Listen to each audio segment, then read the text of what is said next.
وقت آیا کہ ہم خدا کے کلام کی طرف چلیں۔ آج میرا گلا بہت سخت خراب ہے، میرے ساتھ رہیے گا، میری آواز آج ٹھیک نہیں ہے، لیکن خداوند ہمارا زور ہے۔ ہاللیلویہ۔ جب ہم اس کی حضوری میں آ جاتے ہیں تو یاد رکھیں پھر وہ ہم جو چاہتے ہیں ہم وہ نہیں کرتے، بلکہ جو وہ چاہتا ہے وہ کرتا ہے۔ ہاللیلویہ۔ تو میرا ایمان ہے کہ آج ہم کلام کے وسیلہ سے برکت پائیں گے۔ میرے ساتھ مل کے نکالیے گا، بردر عامر کو مائک دیجیے گا ذرا، میرے ساتھ مل کے نکالیے گا پالوس رسول کی طرف سے لکھا گیا رومیو کی کلیسیا کا خط، اس کا 8واں باب، اور اس کی ہم پہلی آیت صرف پڑھیں گے۔ رومیو کا خط، اس کا 8واں باب اور اس کی پہلی آیت۔ پس اب جو مسیح یسوع میں ہیں ان پر سزا کا حکم نہیں، کیونکہ زندگی کے روح کی شریعت نے مسیح یسوع میں مجھے گناہ اور موت کی شریعت سے آزاد کر دیا۔ جی بس، تو آج صبح ہم مختصر طور پر جو بات سیکھنے والے ہیں وہ یہ ہے کہ کیا ہم مسیح میں ہیں یا نہیں۔ ہم کیا سیکھیں گے؟ میرے ساتھ رہیے گا۔ ہم کیا سیکھیں گے؟ کہ ہم مسیح میں ہیں یا کتنے لوگوں کا ایمان ہے کہ وہ مسیح میں ہے؟ ہاللیلویہ۔ آج ہم سیکھیں گے، آج ہم سیکھیں گے کہ پالوس رسول کیا بتانا چاہتا ہے، کن باتوں کا ہونا ضروری ہے جس کے وسیلہ سے ہم مسیح میں قائم کیے جاتے ہیں، کن وجوہات سے ہم مسیح میں رہتے اور اس کے ساتھ چلتے ہیں، کون سی باتیں ہیں۔ ایک پہلی بات تو یہ ہمیں پتا ہے کہ جب ہم خدا یسوع مسیح کے اوپر ایمان لے کے آتے ہیں کہ وہ ہمارا شخصی نجات دہندہ ہے، تو ہم اس میں پیوست کر دیے جاتے ہیں، مگر اس میں رہنے کے لیے مرتے دم تک ہمیں کیا کچھ کرنا ہے اور کیا فائدے ہیں یسوع مسیح میں ہونے کے۔ کیا پڑھا؟ بس اب جو مسیح یسوع میں ہے ان پر، کن پر؟ ان پر سزا کا حکم نہیں جو یسوع مسیح کے اندر ہیں، باقی سب پہ سزا کا حکم ہے۔ ہماری خوش قسمتی کیا ہے کہ جب ہم یسوع مسیح میں آ جاتے ہیں تو ہم پہ سزا کا حکم نہیں رہتا۔ ہم کس طرح جج کر سکتے ہیں یا کیا پیرامیٹر ہے جس سے ہمیں پتہ چلتا ہے کہ ہم مسیح کے اندر ہیں؟ کلام ہمیں کیا بتاتا ہے؟ دوسری آیت میں کیا لکھا ہے؟ نہیں بلکہ اسی پہلی آیت کے دوسرے سے نکلی ہے کیونکہ، سنیں ہم کیا سمجھنے لگے ہیں کہ ہمیں پتہ کیسے چلتا ہے کہ ہم مسیح میں ہیں۔ آیت کے دوسرے سے میں لکھا ہے کیونکہ زندگی کے روح کی شریعت نے مسیح یسوع میں مجھے گناہ اور موت کی شریعت سے آزاد کر دیا۔ ہاللیلویہ۔ یعنی اگر آپ ابھی تک گناہ آلودہ زندگی گزار رہے ہیں، اگر آپ ابھی تک ناپاک سوچوں کا شکار ہیں، اگر آپ ابھی تک ناپاک کاموں کا شکار ہیں، اگر ابھی تک آپ کے چال چلن میں ناپاکی ہے،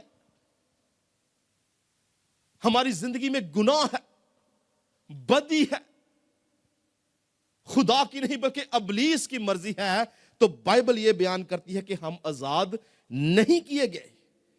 لیکن کیونکہ زندگی کے روح کی شریعت نے مسیح یسوع میں مجھے گناہ اور موت کی شریعت سے آزاد کر دیا۔ ہاللیلویہ۔ غور کریں اس بات کے اوپر، زندگی کے روح کی شریعت نے مجھے اور آپ کو گناہ سے، موت سے، ابلیس سے رہا کر دیا ہے، اس لیے ہمارے اوپر سزا کا حکم نہیں ہے، کیونکہ ہم آزاد کر دیے گئے ہیں۔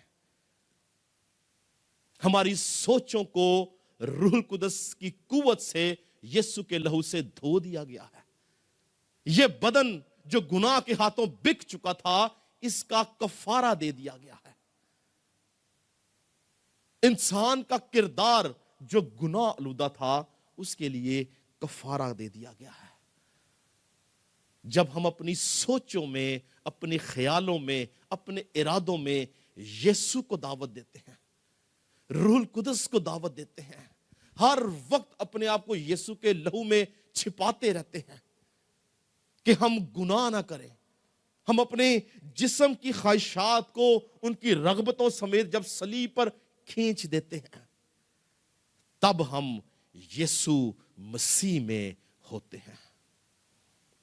روح القدس ہمارے اندر ہوتا ہے، پاک روح ہمارا رہنما ہوتا ہے، وہ ہمارے آگے آگے چلتا ہے، ہمیں گائیڈ کرتا ہے، ہمارے اندر سے فلو کرتا ہے، ہم میں رہتا ہے اور بات کرتا ہے. یاد رکھیں کہ اس دنیا کے اندر انسانی زندگی کا سب سے مشکل کام پتہ کیا ہے؟